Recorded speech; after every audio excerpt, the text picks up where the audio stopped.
matches for you as we're going to have a lunch break, so we're able to get 2 exciting matches in for you. So right now, on your screen, we're going to have David Mancuso playing against James Evans.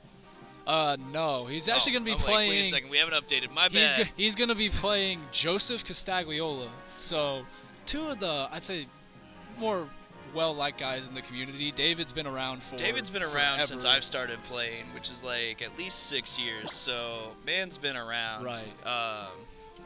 And Joseph, friendly guy, everybody around online a lot, very well-respected guy in the community. Kind of like the leader for Ultra Series. Like, I'm the best Ultra Series player in the world. And he came into this format actually running Zernala, so really cool to see that he's keeping it here. However, I know you see it. Yeah, that let's bottom talk right about corner. The elephant in the room, boys. Gallade has made an appearance in Ultra Series? Yeah. What? Alright. Not expecting that whatsoever. Normally on Zernala teams we see Lucario, which makes a lot of sense because like Lucario, you got Seal Staff for opposing Xerneas and Follow Me. Gallade, not really sure. Like, yeah. I know What's it even do? Like, I know it gets inner focus, which is really nice for yeah, Incineroar. so no fake outs, but... And then, on the other side, David running the, I guess kind of the more common Lunala Groudon team right now with that Nihilego version, which Colin Hire piloted to second place at Atlantic City. So it should be a really cool matchup here. Lunala mirrors always very interesting to watch because there's always the aspect of the speed tie, like who's gonna... Are you just gonna go for the moon guys, be like, hey, I got a 50-50 here, let's do it, or are you gonna play a little more cautiously? Right. And sometimes you get rewarded, sometimes you get burnt. And there it is, and boys. We wanted there it. is. We got it. Gallade Lunala lead. Right so, off the bat. I think the important thing about the Gallade here versus the Lucario typically is that inner focus. Yeah. And Incineroar great for that fake out. Can't fake anything out. Right. Now. And so Gallade is going to be the fastest Pokemon on the field here once it Mega Evolves, unless, one of these... Choice Scarf Lunala is a thing. However, seeing that HP stat on David's side is going to lead me to believe that this is probably a more bulkier triple variant that we've seen Naruto run, and people have started to adapt. So Joey, neither of his Pokemon can be faked out. However, he goes for the Protect on his Lunala. There's the protection on David's side. So both players, we talked about that Lunala line game. Playing cautiously. Just both figured, okay. And the close combat straight into the Incineroar KOs through Intimidate. Right. That's just my goodness. That's just the sheer power of Mega Gallade. I think it's like a 165 base attack. Something ridiculously high. It's high enough to where it doesn't care about that. Yeah. Not Intimidate drop whatsoever. And if you're Joseph, you really couldn't have asked for a better turn there. Right. Honestly. He literally just took a Pokemon off the field and took 0 damage for his trouble. Yeah, and I think the big part of that is it's the Incineroar that goes down. So now there's no switching to the Lunala on your side. Right. Like Moonguy's Beam is going to deal a lot of damage to everything else. I mean, I suppose Nihilego has fairly high special defense. However, but it doesn't resist it. It also doesn't like taking close combat. Exactly. From Gallade. Its physical defense is so low. And helping hand, baby, let's go. So we were wondering what it did. Here we go. We go for the double protect attempt. Goes for the double protect attempt. Joseph's side. As a helping hand, menacing Moonray's Maelstrom. This is the first time we've seen it on stream today. I didn't bring any popcorn. We're gonna be here for a second, ladies and gentlemen. But this helping hand, something is going down. What's gonna stay alive after this? What's gonna stay unfainted? It is that Lunala on David's side that is the target of this. So we're going into the Lunala. It has Shadow Shield intact. I don't think that's gonna affect anything. It's definitely gonna KO. I guess helping hand seems kind of overkill in this situation. However, I don't know if it would KO the bulky Lunala. Right. And you also don't recently the super effective berries have started to pop up. We've seen the Kasib berry is the ghost one. That always could have came out, so maybe with helping hand there would have guaranteed the KO even through the Kasib berry. But either way, Gallade's putting in work. Yeah, so Gallade has been, mad useful right now. So we do see, Joey takes the KO on David's Lunala. and Tapu Fini goes for an Icy Wind. So that's something, and you know, he does have a Groudon in the back. You know, Right. Groudon's actually not in a position, you know, unless it's like a slow Trick Room variant, it should be faster than the -1 Gallade. Right. It should be faster than the -1 Lunala, you know, and Lunala's Shadow Shield should be broken. It is broken, so if there is a Pokemon that's going to lead this comeback for David, right. it's going to be is this Groudon, right? You know. However, Gallade, I know in prior formats, it does get. I know it does get access to Wide Guard, and if you're Groudon, like known for Precipice Blaze and Eruption, Gallade can put a stop to that real quick potentially. But we do see that. So we do see the Lunala is still faster. Did I miss an Icy Wind miss? Because I don't think it is. So I think it's just probably HP there. Yeah, I can't really tell. I thought it hit. Guess we're gonna have to see. Okay, I see when did miss the Lunala last time. Okay. So my apologies for that. I missed that as well. And we do so see now the Precipice Blades coming out. So Shadow Shield broken now. It's gonna deal pretty respectable damage to that Lunala. I don't think Lunala is gonna be able to take another one of those.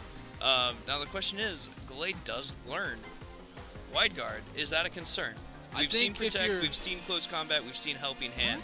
Is it carrying a Psychic move, or is it carrying... Right. So we do see the Gallade switching out into a Xerneas. So Xerneas, you know, it's going to have to take... Potentially it's going to have to take a Precipice Blades here, but I think Joey's in a position where he doesn't mind that too much, right? Yeah, like, we get the double switch, so... Yeah. I think Joseph just kind of realizing that he needs the Gallade and Lunala to be at full speed in order to fully clinch this game. Right. Not really a whole lot that these back two are really all that great for. Exactly. Like, you know, getting an Intimidate off on the Groudon, you know, that can help you because, you know, now maybe Lunala survives another Precipice Blades. Like, there's some good stuff here, and Xerneas dodging the Precipice Blades anyways. That's a big miss. Yeah, it is.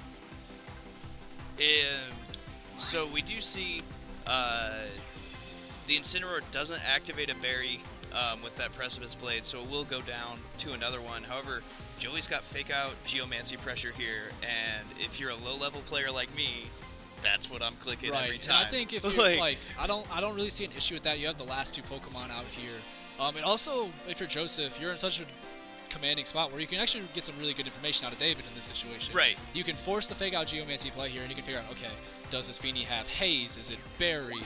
Like, what you can start to figure out some sets here if you're Joseph's side. We actually see the Groudon is faster.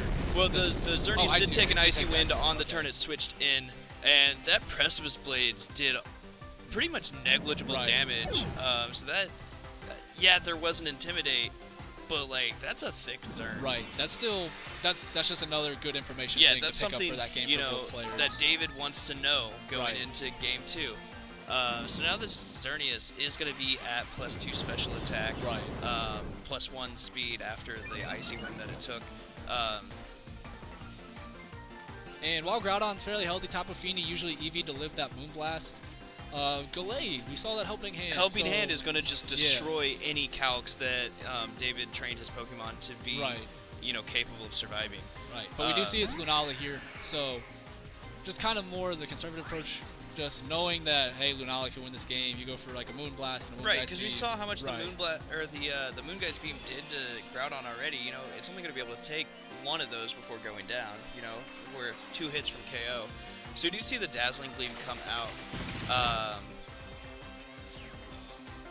It does good damage to Tapu Fini, and importantly, not activating a berry here.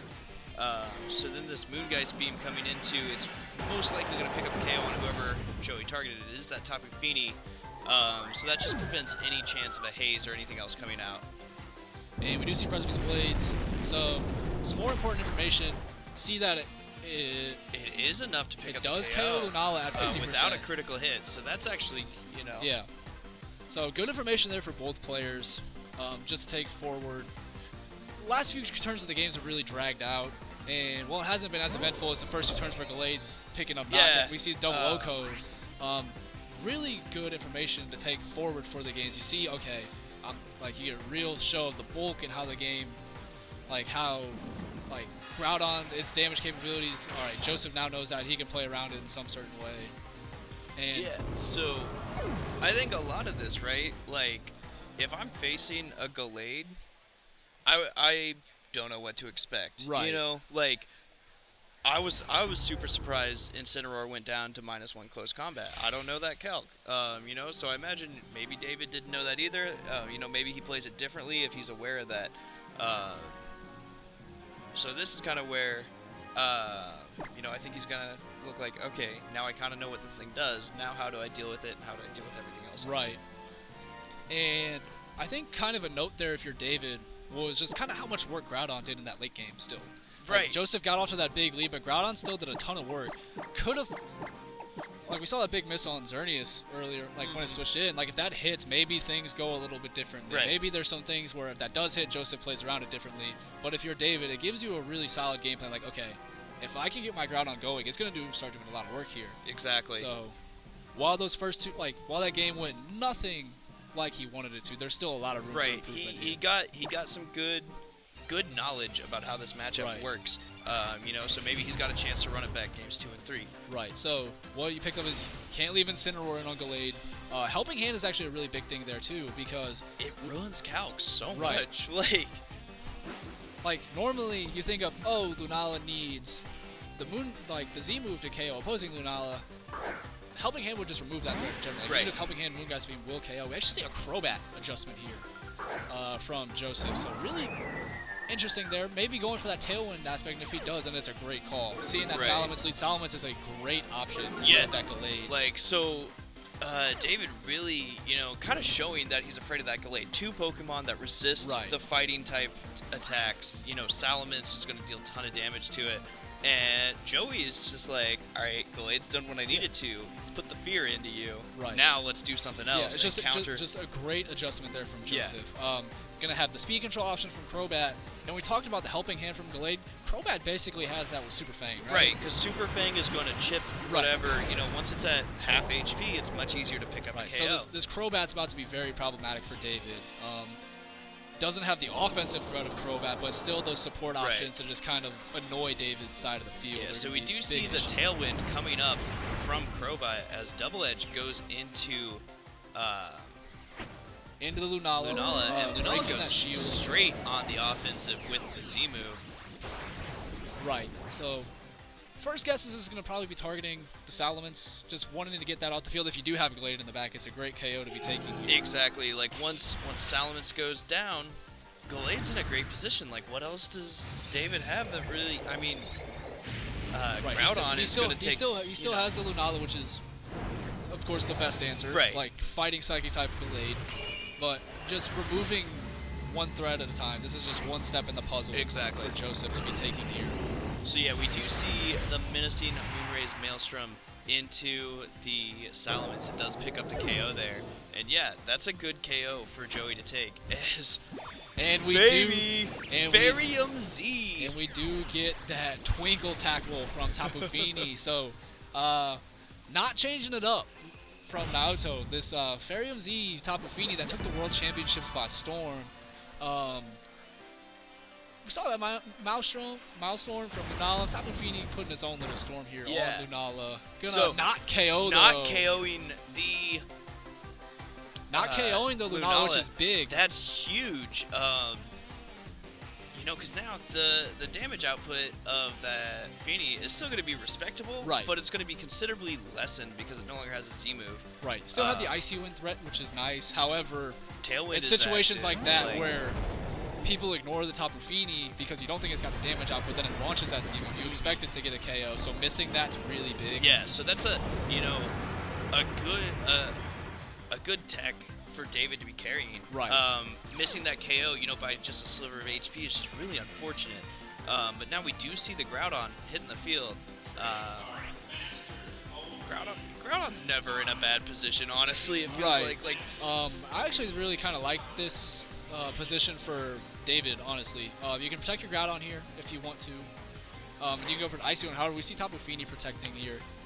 And we actually see Super Fang go into that Tapu Fini, that so is a such great a good protect. play. So this is from likely David. a double into the Tapu Fini. That is a perfect protect because now David is just getting free damage. And Precipice Blades does connect. Very important there. Great play, because normally you would think, okay, Groudon, you saw how much work the Groudon did in game 1. So you got to think that Joseph's going to want to try and remove that threat. And of course, the obvious play there is you saw Icy Wind game 1, so like, oh, protect Icy Wind. Like, right. Of course he's going to go for that.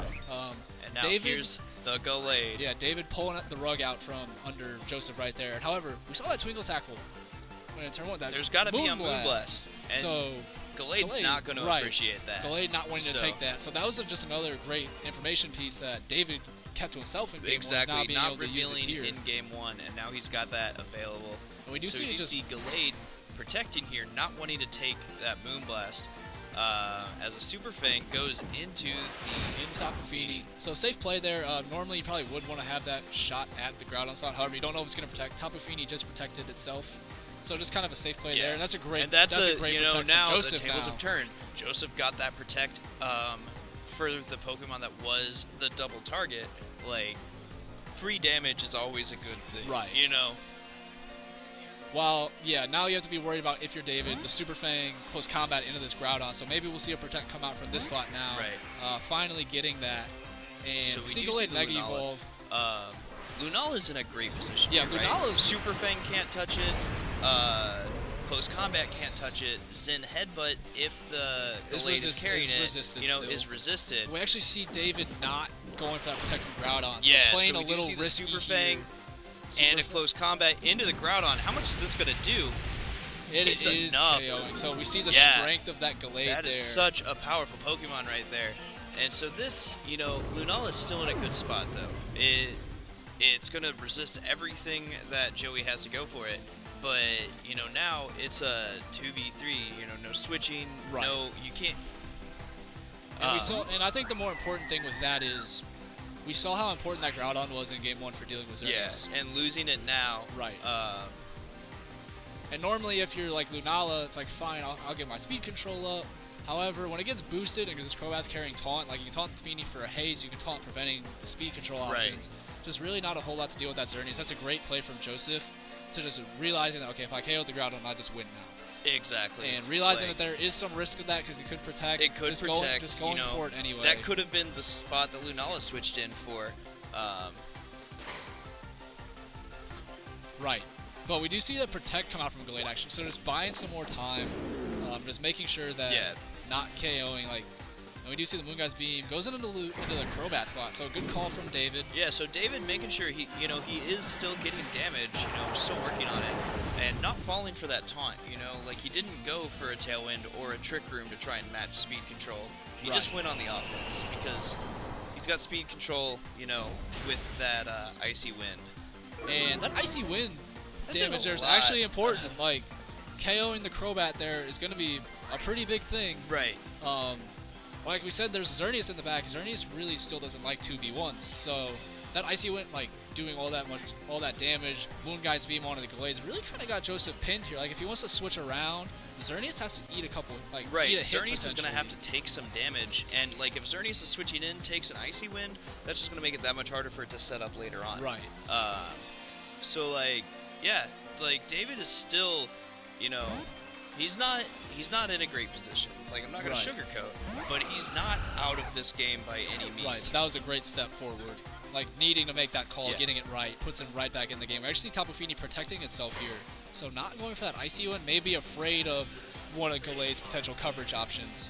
Right, so by not going for that Icy Wind, But yeah, no Icy Wind here really kind of puts him a step back, because you got to think, if he gets the Icy Wind off here, you get that speed drop on Xerneas, you're probably forcing out, like, a Tailwind from Crobat. Right. Which you can, of course... You can abuse, right, like, you can take advantage of that and set up your board however you see fit. However, Xerneas is now fast. Crobat, Xerneas on the field right now. Xerneas definitely threatens more damage onto the Lunala than either Crobat or... Right, but I think we're seeing it here now. The more important thing with that Protect is there was no, like, going for that Protect last turn, now you open yourself up to a Super Fang Moonblast, which I know he didn't go for, but it still could have been a potential option. But yeah, so that's something, this Tailwind Geomancy, uh, Joseph's going to be taking some damage here from the Lunala, but like Really with just two special attackers, when you're facing two special attackers, and you can get a Geomancy up, like that's a good place to be. exactly. We see this Moongeist being come out from Lunala. Not going to be able to KO Curlbat, but not going to do a whole lot in Xerneas because of that Geomancy. So opting to pick up the KO there, and because we saw that Protect Blaster and Tapu Fini not doing anything, but really kind of interested to see that that wasn't a taunt in the Tapu Fini. Like, I know we haven't seen Haze yet, but if there's one thing for David to like get back in this game, it would have been that right there. Yeah, so this Tapu Fini, it's probably not going to be getting a chance to Haze.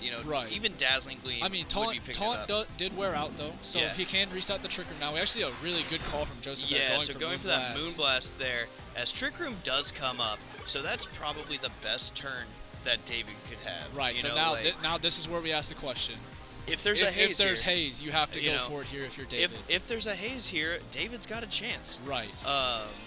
And if there isn't, then I think barring any crazy RNG, that Xerneas will still find a way out of this game. So we do see that Xerneas go for the Protect. So really, just full. We're gonna get here. We actually see Nature's Madness. So that's all of the moves now, right? Because we've seen Moonblast, Nature's Madness, Nature's Madness, and Protect. So we know there's no Haze. However, we don't know if this Lunala is. There it is. We do see the wide guard though from Lunala, so maybe trying to force Joseph into making a call. Nature's Madness does connect. So will this work out? The Nature's Madness into the Xerneas, going to put it down to 50%. As Moonblast comes out, Joseph saw through that, goes for the Moonblast, and picks up the KO on the Lunala. Interesting play there by David. I think it's a good. I still think it's a good call because you haven't revealed wide guard yet. So they're both in range of Gleam, so it's a play that makes sense from David. However, I think you're really you're gonna need to crit your way out of this. Right, and looks like it didn't happen. Moonblast connects with the Tapu Fini, and that is gonna be game. And Joseph Costagliola kind of keeping the Joey train going here. We saw Joseph Ugarte last round. Now we see Joseph taking a dominating victory here. And that was really well played on his side. With the Mega Gallade, no less. And Gallade was such a big part of that game one. And while we saw it pick up the KOs with the close combat and the helping hand, we saw it honestly kind of play. Of course, it KO'd the Groudon in game two. We kind of saw it play, I guess, sort of defensively. Like, Joseph capitalizing on the threat of Gallade to, like, while you're focusing down that slot, if you're David, the other slot's running rampant. Exactly. So, very well played there from Joseph, and really unsurprising 4-0. If he's been playing like that all day, then that it's no surprise to me that if he keeps this at running. Such a record. Right. Yeah, because David's no slouch. It's not like he just took a commanding victory over somebody who's this is their first tournament. So that's a great showing, and I'm excited to see if Mega Gallade can make a deep run at this regional. All right, guys, don't go anywhere. We're gonna be right back with an interview with Negative. No interview. We're gonna jump right into the second game for this round while the rest of the players go on lunch break. I guess we are doing an interview. Okay, cool.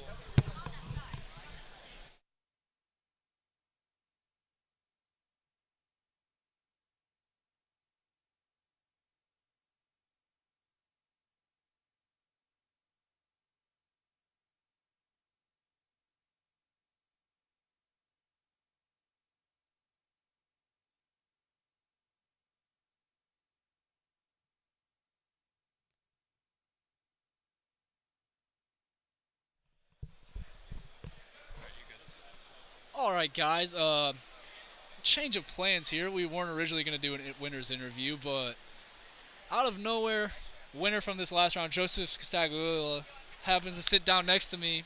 And first question I got to ask, dude, is Gallade. So, Zernala has been something that I've been working on, most people know, since 2018 when I was playing in Japanese competitions with Lucario. And when the format switched over to Sun Series, when the season actually started, I really liked using a modified variant of Ashton and Jeremy's team with the Smeargle, Crobat, and Incineroar. And so that was probably one of my favorite teams from the format. And I just kind of had the thought occur to me the other day that this team could be really good. So I kind of wanted to make like a hybrid of my old team and my friend Kareem's team, the one that won seniors NIAC. And so I messaged Kareem and I'm like, I think Tapu Lele is kind of outdated because Dragons are investing in special defense now, so Moonblast isn't picking up the KOs you want. Let's try something else. So we tried Crobat, and basically one tweak led to another, and Gallade became the most optimal Pokemon on the team. All right, so with the Gallade, I think that's a super cool tech, but Zernala's kind of been a team that we've seen drop off the wayside here in favor of something like the Lunala Groudon. So like, what advantages do you feel like that your team gives you over like the more typical Lunala teams that we see now? Zernala is a really hard team to pilot well. You need to know how to set up Xerneas and maintain Xerneas positions. I think it works well if you're typically an aggressive player who likes to set up a lot of things. Back in 2015, I was always a fan of Belly Drum Azumarill. 2018, I love Belly Drum Snorlax. So setup has just always kind of been my thing.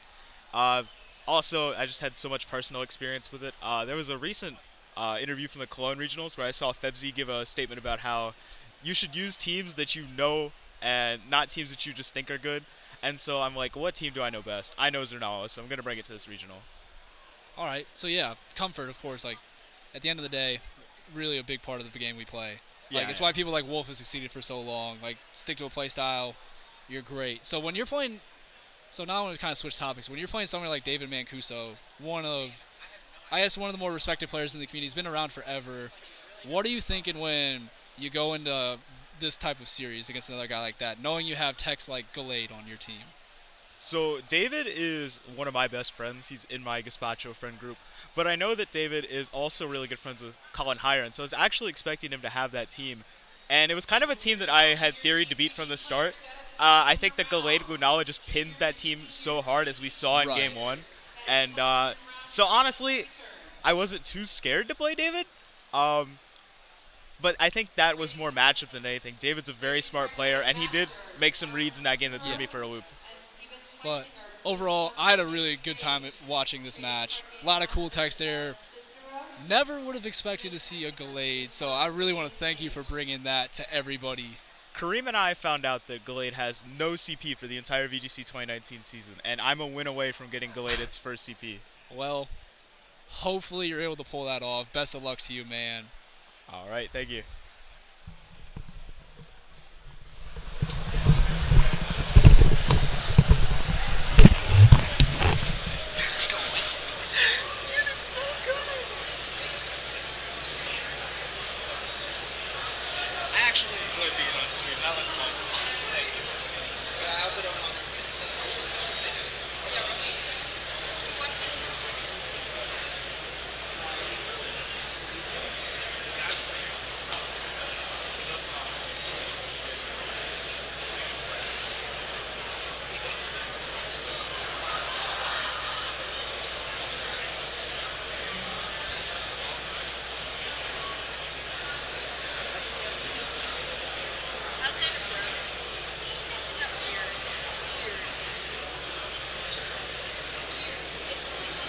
I don't know which one of these.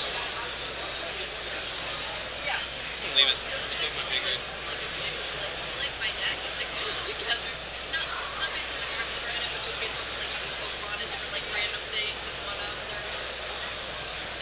How's your guys' stream stuff going? That's going. We can't find our players right now, so that's going well.